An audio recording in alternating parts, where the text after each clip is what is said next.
Hello বন্ধুরা, তো আজকে এসেছে একটা মুভি রিভিউ বা বলা চলে যে মুভি সাজেশন নিয়ে কথা বলতে, যেটা কিনা যেই মুভিটা কিনা এখন সব থেকে বেশি ট্রেন্ডিং এবং চর্চায় চলছে, পুরো ওয়ার্ল্ডের মধ্যে নাম্বার 1 পজিশনে রয়েছে এই মুভিটা এখন।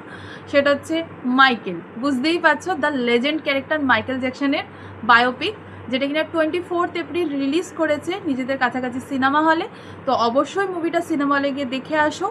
এবং প্লিজ এটা ওটিটি প্ল্যাটফর্মে রিলিজ করার জন্য ওয়েট করো না, কারণ একটাই সিনেমা হলেই দেখতে যাওয়ার, যেটা সিনেমা হলে গিয়েই দেখে আসো প্লিজ। কেননা এই মুভিটা যখন তুমি সিনেমা হলে দেখবে, তুমি ফিল করবে তোমার বিগ স্ক্রিনে যখন ওই তার মাইকেল জ্যাকসনের কনসার্টগুলো দেখানো হবে বা তার পারফরমেন্সগুলো দেখানো হবে, তোমার মনে হবে তুমি ওই সিচুয়েশানে আছো, তোমার সামনে ওই কনসার্টটা চলছে।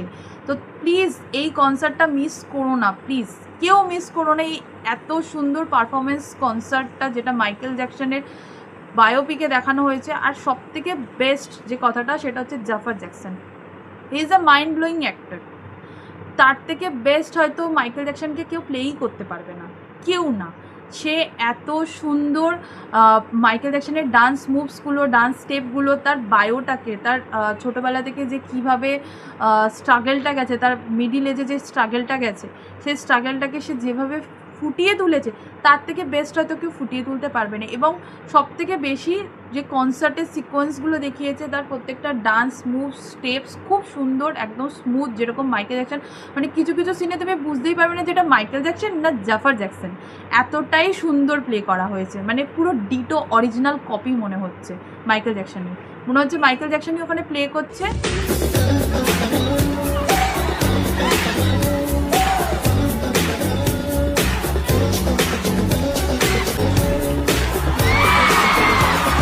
আর সেই কনসার্টটা আমরা দেখছি সামনে। তো সিনেমা হলে দেখতে গেলে তোমার ওই যখন কনসার্টটা হবে, তার প্লেটা দেখাবে, মুভসগুলো দেখাবে, ওই বিটে তুমি নিজেকে ধরে রাখতে পারো না, তোমার বডি মাইন্ড অটোমেটিক সেই মুভির সাথে সাথে বিট করবে।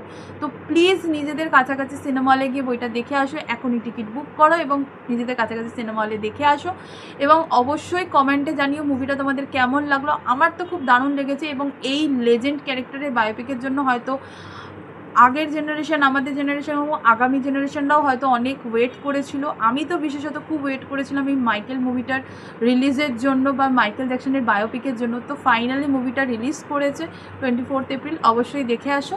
তো আশা করছি ভালো লাগবে এবং দেখা হবে আবার নেক্সট ভিডিওতে। আজকের জন্য এতটুকুই, টাটা।